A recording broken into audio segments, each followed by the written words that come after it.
Hey, what's going on, investor family? So, I want to revisit the topic of Section 8. Um, Ultimately, I do believe Section 8 is a good tool that you can incorporate in your business. And I'm going to just give you a couple benefits that I found from using Section 8. Um, so, or using Section 8 in your business as a real estate investor. I'll be more specific. So I found that usually they pay on time, and there are even housing programs that will still pay you even if they don't currently have a tenant in there. So say they had a tenant in there, and the tenant left in March, and they didn't put another one back in there until May.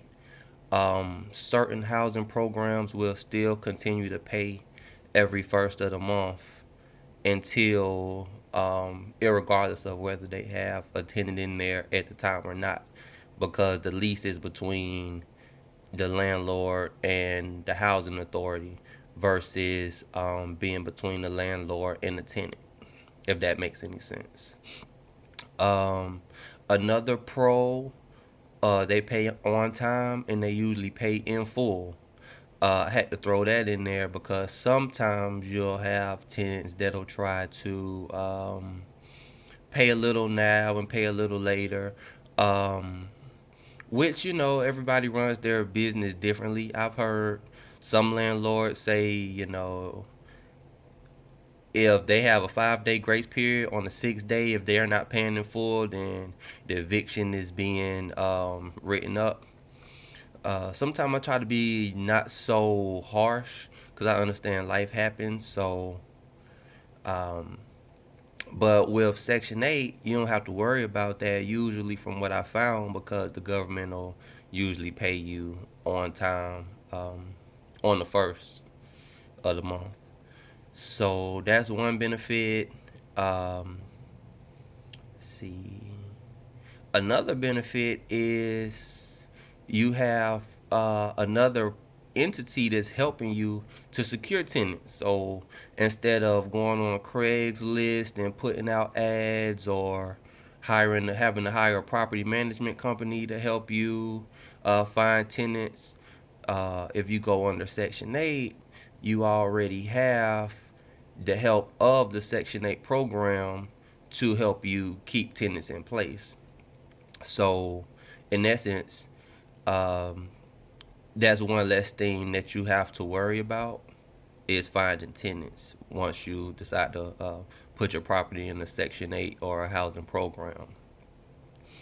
I'll just to be fair, I'll state one con that I found with Section 8 is the fact that uh, sometimes they have extra stipulations. For example, they may want the house a certain way.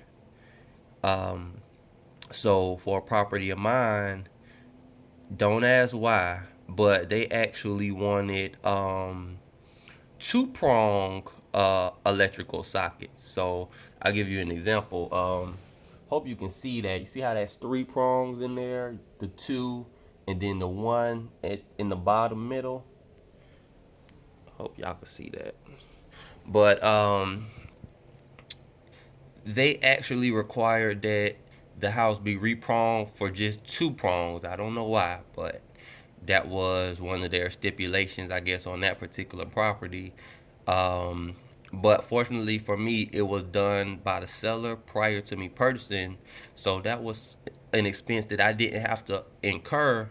But it still goes to show how Section 8 can sometimes come through and make you change things around that you wouldn't have otherwise had to change. So, not a huge deal, but some people could find that to be a con.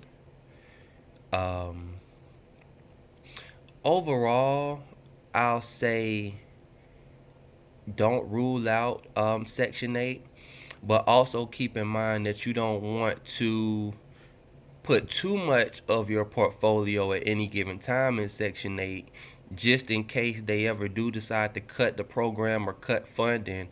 You don't want to have to scramble to find tenants for, say, if you have like 10, 15 properties all under Section 8, and for whatever reason the Section 8 program gets cut, you don't want to have to scramble to try to find 15 new tenants, you know. Not to say that it's going to happen like that, but you just want to be prepared. Um, so yeah, I think the next video I want to do is on property management, whether or not you should get a property manager. So if you have any questions, feel free to email me.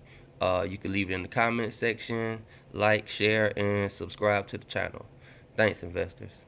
Till next time.